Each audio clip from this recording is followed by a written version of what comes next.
welcome to mahindraguru.com, the official YouTube channel of Mahindra Guru. #success 100% for IBPS clerk. स्वागत है आप सभी का हमारे महिंद्रा गुरु के ऑफिशियल यूट्यूब चैनल पर, जहां आज हम फोकस करेंगे जनरल अवेयरनेस के कुछ स्पेशल टॉपिक पर। जैसा कि हम लोग ने पिछली क्लासेस में 2 क्लासेस हम लोग की जनरल अवेयरनेस की हो चुकी है IBPS क्लर्क मेंस की, और जिसमें हम लोग ने बैंकिंग टर्मिनोलॉजी से रिलेटेड एंड KYC से रिलेटेड टॉपिक्स को डिस्कस किया था। और आज हम फिर से आपसे डिस्कस करेंगे जनरल अवेयरनेस का important topic types of banking. तो चलिए हम लोग डिस्कस करते हैं, but before starting the session वही बात आपसे फिर से कहेंगे, do not forget to subscribe our YouTube channel and you can also download Mahendras app. बिल्कुल फ्रेंड्स, अगर आपने हमारा सब्सक्राइब नहीं किया है साइट तो बिल्कुल सब्सक्राइब करिए और उसको डाउनलोड करिए, लाइक करिए एंड कमेंट करिए, क्योंकि वो बहुत ज़रूरी है। तभी आपको हम आपके आंसर्स एंड या आपको जो रिलेटेड आपके क्वेश्चंस है वो आप हमसे पूछ पाएंगे। तो चलिए हम लोग बैंकिंग की ओर बढ़ते हैं कि टाइप्स ऑफ बैंकिंग, बहुत सारी टाइप्स है बैंकिंग की। तो पहली बैंकिंग की हम बात करते हैं ओवरसीज बैंकिंग।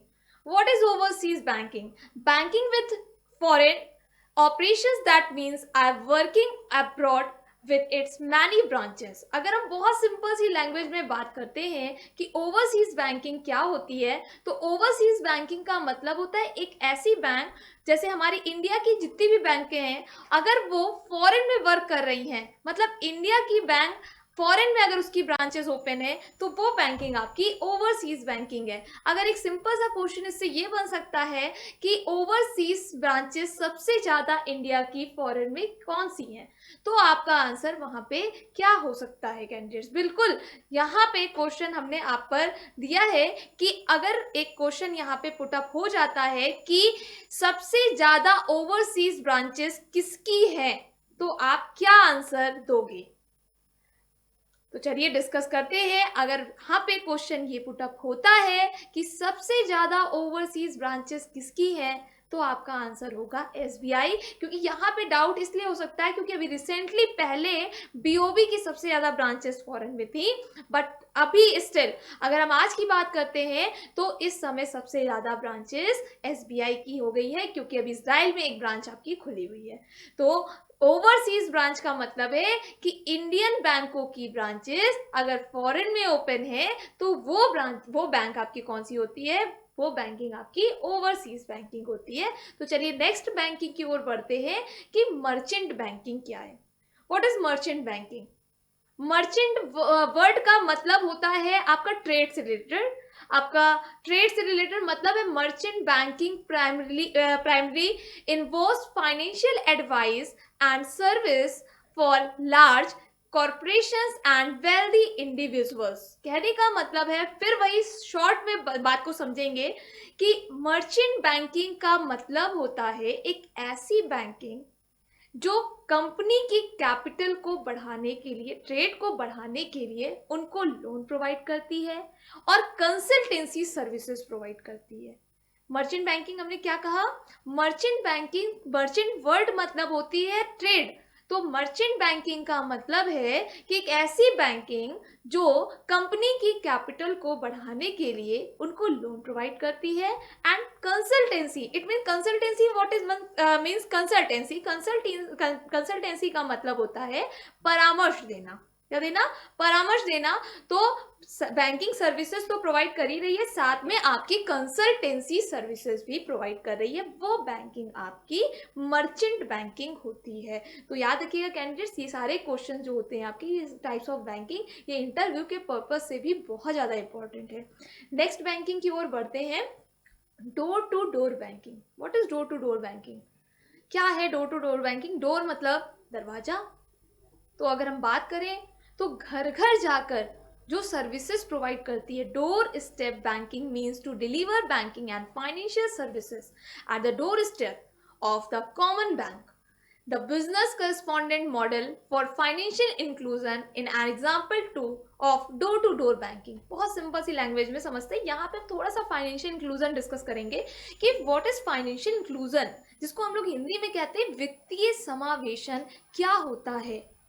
फाइनेंशियल इंक्लूजन का मतलब होता है ऐसे लोग जो बैंक से नहीं जुड़े हुए हैं। अब यहाँ पे एक क्वेश्चन हम फिर से आपको देंगे कि फाइनेंशियल इंक्लूजन से रिलेटेड कमिटी किसकी है प्रेजेंट टाइम पर। तो आपका यहाँ पे क्वेश्चन क्या आया कि फाइनेंशियल इंक्लूजन से रिलेटेड कमिटी किसकी है। देन आपका क्वेश्चन अगर ये है तो आपका आंसर, अगर 4 ऑप्शन आपको दिए जाते हैं, क्योंकि रिसेंटली बहुत सारी कमिटीज रह चुकी हैं, सीरंगा राजा, नचिकेत मोर, एंड प्रेजेंट टाइम पर कौन सी कमिटी है, तो आपका आंसर होगा दीपक मोहंती कमिटी। बिल्कुल कैंडिडेट्स, तो इस तरह के क्वेश्चंस आपके एग्जाम में आ सकते हैं। तो डोर टू डोर बैंकिंग, जहां हमने फाइनेंशियल इंक्लूजन की बात करी, ऐसे लोग जो बैंक से नहीं जुड़े हुए हैं उनको ज्यादा से ज्यादा बैंकों से जोड़ना है, इसीलिए फाइनेंशियल इंक्लूजन आया था। और फाइनेंशियल इंक्लूजन की हम बात करें तो फाइनेंशियल इंक्लूजन को प्रमोट करने के लिए ही डोर टू डोर बैंकिंग आई थी। डोर टू डोर बैंकिंग का मतलब है जो बैंकिंग, एक ऐसी बैंकिंग जो घर घर जाकर बैंकिंग सर्विसेज प्रोवाइड करती है, वो बैंकिंग आपकी डोर टू डोर बैंकिंग होती है। बात करेंगे अगर हम एग्जांपल की डोर टू डोर बैंकिंग के, तो वहां पर हम बात करेंगे बीसी और बीएफ की। बीसी का फुल फॉर्म होता है बिजनेस करस्पॉन्डेंट एंड बीएफ का फुल फॉर्म होता है बिजनेस फैसिलिटेटर। दोनों में डिफरेंस की बात करते हैं कि बिजनेस फैसिलिटेटर की और बिजनेस करस्पॉन्डेंट की बात अगर हम करते हैं तो दोनों में डिफरेंस क्या है। बिजनेस करस्पॉन्डेंट का मतलब होता है कि एक ऐसा पर्सन जो कि बैंक का एजेंट के रूप में वर्क करता है, तो वो जाकर वहां पर गांव में हम कह लें कहीं पे भी जाकर वो वहां पे पॉलिसीज के बारे में बताता नहीं है, वो वहां पे कैश ट्रांजैक्शन करता है। पर कैश ट्रांजैक्शन करने से पहले वहां पर उसके बारे में लोगों को पता भी तो होना चाहिए। तो ये काम कौन करता है, ये काम आपका करता है बिजनेस फैसिलिटेटर। बिजनेस फैसिलिटेटर का काम होता है वो जाकर लोगों को बैंकों की पॉलिसीज के बारे में बताएगा, और जब बैंकों की पॉलिसीज के बारे में बिजनेस फैसिलिटेटर बता के आ जाएगा तब आपका बीसी जाएगा। बीसी का काम करेगा, बिजनेस करस्पॉन्डेंट का काम है कि वो कैश ट्रांजैक्शन करता है, लोन प्रोवाइड करना, अकाउंट खुलवाना, ये सारे काम, एटीएम वगैरह प्रोवाइड कराना, ये बिजनेस करस्पॉन्डेंट का काम होता है। तो यहाँ पे सीधी सीधी एक चीज निकल के आती है कि बीसी और बीएफ में भी डिफरेंस पूछे जा सकते हैं कि बीसी का काम और बीएफ का काम, दोनों का काम क्या है। तो बीएफ का काम होता है फैसिलिटीज के बारे में बताना और बीसी का काम होता है कैश ट्रांजैक्शन करना। बिल्कुल कैंडिडेट्स, बिल्कुल मत भूलिएगा कि दोनों में भी डिफरेंस है बीसी और बीएफ में। तो ये बहुत बड़े एग्जांपल हैं आपके डोर टू डोर बैंकिंग के। और डोर टू डोर बैंकिंग क्या, जो घर घर जाकर सर्विसेज प्रोवाइड करे। तो यहाँ पर बात आती है जैसे फाइनेंशियल इंक्लूजन को प्रमोट करने के लिए बहुत सारी चीजें आई, एक ही चीज नहीं है डोर टू डोर बैंकिंग। हम जैसे कि बात करें ग्रीन बैंकिंग की, अभी जो हम पढ़ेंगे आगे, ग्रीन बैंकिंग हो गई, आपकी योजनाएं भी चली, प्रधानमंत्री जनधन योजना, जिसमें अगर हम बात करते हैं तो प्रधानमंत्री जनधन योजना की टैगलाइन पूछ ली जाती है कि प्रधानमंत्री जनधन योजना की टैगलाइन क्या है। तो बहुत से लोग जानते भी होंगे, तो क्या आप आंसर देना चाहेंगे? तो चलिए जानते हैं कि बैंकिंग प्रधानमंत्री जनधन योजना की टैगलाइन क्या है, मेरा खाता भाग्य विधाता। प्रधानमंत्री जनधन योजना जो कि बहुत ज्यादा अच्छे तरीके से चल रही है योजना, तो मेरा खाता भाग्य विधाता ये भी पूछा जा सकता है। और प्रधानमंत्री जनधन योजना के अंतर्गत कौन सा अकाउंट खोला जाता है, ये भी एग्जाम में पूछा जा चुका है। तो याद रखिएगा फ्रेंड्स कि प्रधानमंत्री जनधन योजना के अंतर्गत आपका बीएसबीडीए अकाउंट खोला जा रहा है, basic saving bank deposit account. यहाँ पे फिर एक क्वेश्चन पुट अप हुआ कि बीएसबीडीए का फुल फॉर्म क्या है। या तो एक क्वेश्चन यहाँ पे और भी पुट अप हो सकता है कि बीएसबीडीए का पुराना नाम क्या था, तो वहां पे आप क्या आंसर दोगे, बीएसबीडीए का पुराना नाम। तो चलिए जानते हैं बीएसबीडीए का पुराना नाम था नो फ्रिल अकाउंट, जो कि 2005 में आया था और इसका नाम 2012 में चेंज होके बीएसबीडीए पड़ा। तो याद रखिएगा कि बीएसबीडीए का पुराना नाम क्या है, no frill account. No frill account कब आया, 2005 में आया। बीएसबीडीए कब आया, 2012 में। कोई भी चीज नहीं चेंज हुई है, सिर्फ नाम चेंज हुआ है। क्यों, फाइनेंशियल इंक्लूजन को प्रमोट करना था, इसीलिए मेन इसका नाम चेंज किया गया। तो डोर टू डोर बैंकिंग से रिलेटेड ही आपका फाइनेंशियल इंक्लूजन है। फाइनेंशियल इंक्लूजन को प्रमोट करने के लिए ही डोर टू डोर बैंकिंग आई थी।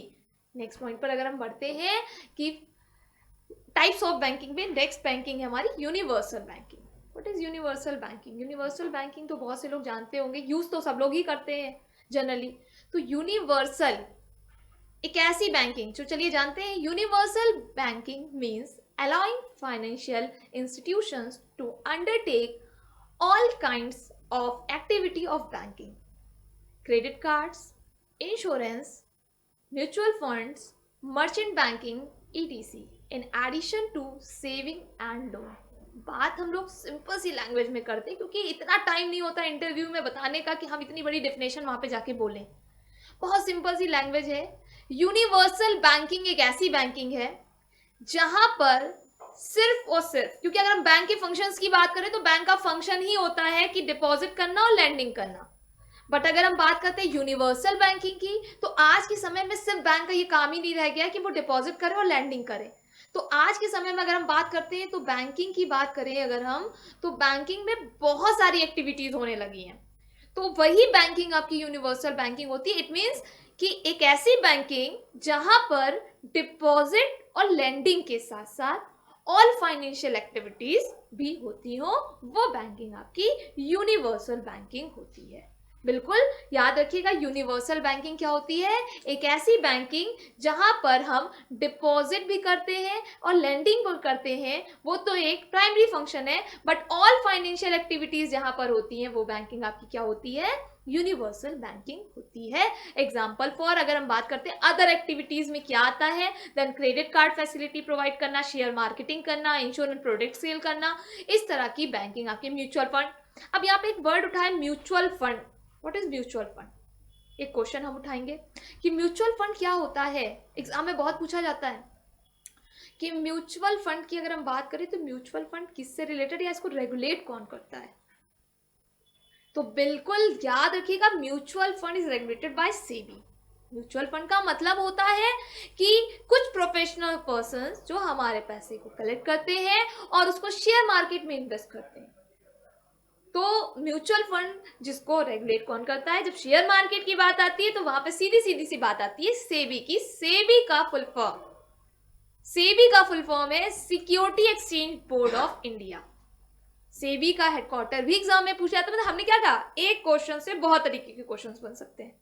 तो एक पॉइंट पर उठाने आएंगे तो बहुत सारे क्वेश्चंस भी आ जाएंगे. अब सेबी का हेडक्वार्टर की बात कर लेते हैं. तो सेबी का हेडक्वार्टर कहाँ पर है? मुंबई में. बहुत बार पूछा गया है, तो याद रखिएगा सेबी का हेडक्वार्टर कहाँ है? मुंबई में. नेक्स्ट बैंकिंग की ओर बढ़ते हैं हम लोग. नेक्स्ट बैंकिंग आपकी है वर्चुअल बैंकिंग.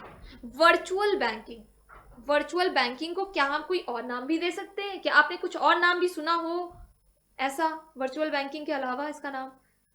तो वर्चुअल बैंकिंग को हम लोग और नाम क्या दे सकते हैं? तो चलिए जानते हैं जल्दी से कि वर्चुअल बैंकिंग को हम लोग ग्रीन बैंकिंग भी कह सकते हैं, ऑनलाइन बैंकिंग भी कह सकते हैं, या तो फिर पेपरलेस बैंकिंग भी कह सकते हैं. Virtual banking means carrying out banking activities without visiting a bank branch. This includes telephone banking, online banking, ATM, mobile banking. कहने का बहुत सीधा सा मतलब जो भी डिस्कस किया, virtual banking is a online banking. Paperless banking या ग्रीन बैंकिंग की अगर हम बात करें तो वो आपकी बैंकिंग कौन सी होती है? आपकी वर्चुअल बैंकिंग कहलाती है. सबका नाम एक ही जैसा है. वर्चुअल बैंकिंग आपसे पूछे, चाहे ग्रीन बैंकिंग पूछे, चाहे पेपरलेस बैंकिंग पूछे या ऑनलाइन बैंकिंग पूछे, आपकी डेफिनेशन एक ही होगी कि ऐसी बैंकिंग जिसमें पेपर का यूज ना के बराबर हो. ग्रीन बैंकिंग नाम कैसे पड़ा? ग्रीन बैंकिंग नाम क्यों पड़ा और ग्रीन बैंकिंग आया क्यों? तो सबसे पहला पॉइंट तो यहां पर ये निकल के आता है, ग्रीन बैंकिंग आया आपका इन्वायरमेंट फ्रेंडली है ग्रीन बैंकिंग आपकी, क्योंकि यहां पर पेपर का बहुत कम यूज होता है, तो पेड़ पौधे कटने के भी बहुत कम चांसेस होते हैं. पहला point. Green banking financial inclusion को प्रमोट करने के लिए आया, क्योंकि आज के समय में हम बात करें तो किसी के पास इतना टाइम नहीं है कि वो बैंक में जाकर अपना काम करा सके. किसी के पास इतना टाइम. तो आज के समय में हम क्या करते हैं, घर बैठे आरडी भी खोल सकते हैं, घर बैठे हम अपना पैसा भी ट्रांसफर कर सकते हैं. तो ये सारी फैसिलिटीज किस में आई? आपकी ऑनलाइन बैंकिंग में आई. तो ऑनलाइन बैंकिंग किससे रिलेटेड? ग्रीन बैंकिंग से रिलेटेड. तो इसीलिए आपका ग्रीन बैंकिंग है. तीसरी चीज, सीएसआर वर्ड सुना होगा आपने, corporate social responsibility. Corporate social responsibility की, क्योंकि सीएसआर का फुल फॉर्म भी बहुत ज्यादा पूछते हैं.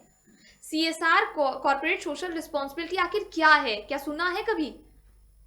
कॉर्पोरेट सोशल रिस्पॉन्सिबिलिटी का मतलब होता है कि कंपनी को अपनी कैपिटल का एक पर्टिकुलर परसेंट, इट मीन्स 2% आपको इन्वायरमेंट उसके लिए देना पड़ता है, अप्रोच के लिए देना पड़ता है. तो वो आपका सीएसआर होता है. तो ये भी जानिए कि CSR क्या होता है और ग्रीन बैंकिंग क्यों आई। तो बहुत बड़ा रीजन है, ग्रीन बैंकिंग फाइनेंशियल इंक्लूजन को प्रमोट करने के लिए आई। दूसरा हमने क्या बताया, CSR। और तीसरा हमने क्या बताया कि आपका इन्वायरमेंट फ्रेंडली है, इसलिए ग्रीन बैंकिंग आई। तो 3 पॉइंट्स आपके निकल के आए। तो वर्चुअल बैंकिंग को और हम किस नाम से जानते हैं friends, green banking, virtual banking हो गई, ऑनलाइन बैंकिंग हो गई एंड पेपरलेस बैंकिंग हो गई। ये सारी बैंकिंग आपकी एक ही है। तो आगे बढ़ते हैं। अगर हम बात करते हैं कि नेक्स्ट बैंकिंग की, तो next banking narrow banking. What is narrow banking? Narrow banking क्या है? Narrow banking just opposite of universal banking. जहां पर हम यूनिवर्सल बैंकिंग की बात करते हैं, यूनिवर्सल बैंकिंग मींस क्या है कि जहां पर ऑल फाइनेंशियल एक्टिविटीज होती हैं, जहां पर हम डिपॉजिट भी करते हैं, लैंडिंग भी करते हैं, सारी एक्टिविटीज करते हैं। बट अगर हम बात करते हैं नैरो बैंकिंग की, तो जहां पर when a place it's fund only in risk free assets, it is called narrow banking. Narrow banking का मतलब है एक ऐसी बैंकिंग जहां पर ओनली डिपॉजिट होता हो, लैंडिंग होता हो और सिर्फ फ्री रिस्क लोन प्रोवाइड होते हो, वो बैंकिंग आपकी नैरो बैंकिंग होती है। चलिए नेक्स्ट पॉइंट पर बढ़ते हैं, ऑफशोर बैंकिंग। ऑफशोर बैंकिंग क्या है? Offshore banking just opposite of overseas banking. Overseas banking को जैसे हमने डिस्कस किया, ओवरसीज बैंकिंग का मतलब क्या है? ओवरसीज बैंकिंग जहां पे इंडियन बैंक फॉरेन में अपनी ब्रांचेस खोलती है, ओपन करती है, तो वो बैंकिंग आपकी ओवरसीज बैंकिंग थी। पर जब हम ऑफशोर बैंकिंग की बात करते हैं, तो ऑफशोर बैंकिंग का मतलब होता है एक ऐसी बैंकिंग जो फॉरेन की है और जब वो इंडिया में अपनी ब्रांच खोलती है, तो वो बैंकिंग आपकी ऑफशोर बैंकिंग होती है।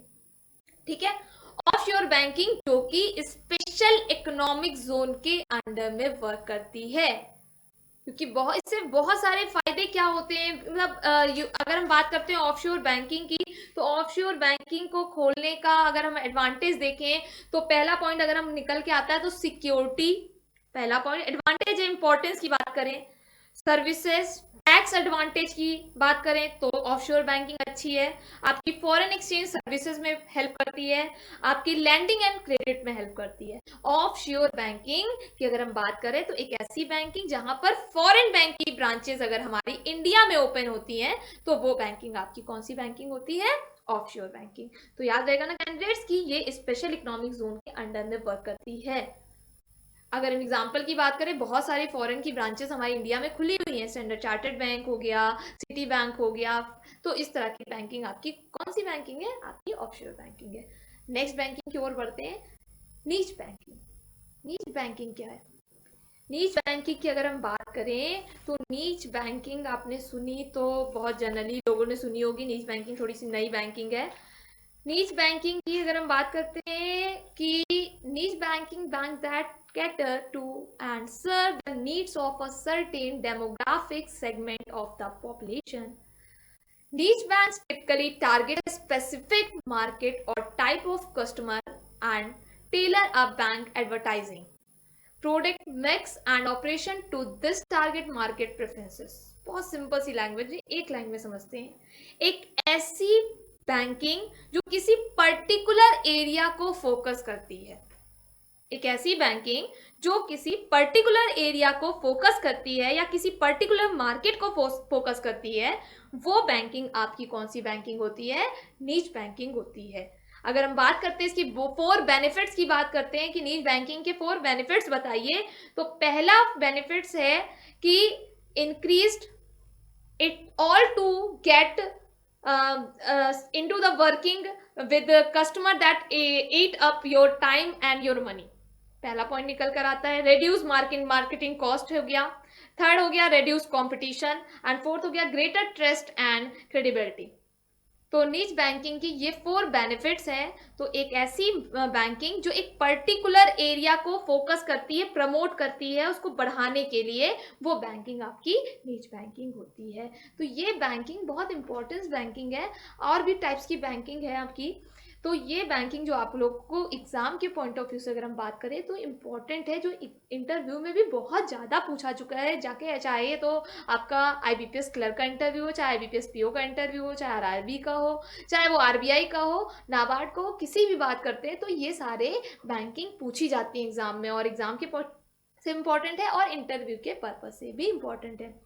तो नेक्स्ट की ओर बढ़ते हैं अगर हम, कि आगे भी हम इसी तरह की टॉपिक्स डिस्कस करते रहेंगे, क्योंकि एग्ज़ाम नज़दीक आ चुका है और बहुत इम्पॉर्टेंट टॉपिक हम लोग डिस्कस करेंगे। नेक्स्ट पिछली क्लास में जैसे कि हम लोग ने बैंकिंग टर्मिनोलॉजी डिस्कस की थी, नेक्स्ट क्लास में हम लोग ने केवाईसी डिस्कस करी, आज हम लोग ने टाइप्स ऑफ बैंकिंग डिस्कस करी, आगे भी डिस्कस करेंगे। तो अगर आपको आगे की क्लास भी लेनी है, तो अगर आप आज तक अभी तक हमारे सब्सक्राइबर नहीं हैं और अगर आपको हमारा वीडियो पसंद आया है तो प्लीज़ उसको शेयर करिए, लाइक करिए, कमेंट करिए और सब्सक्राइब करना मत भूलिए, क्योंकि आपकी सफलता में ही हमारी सफलता है। Your success is our success. Thank you.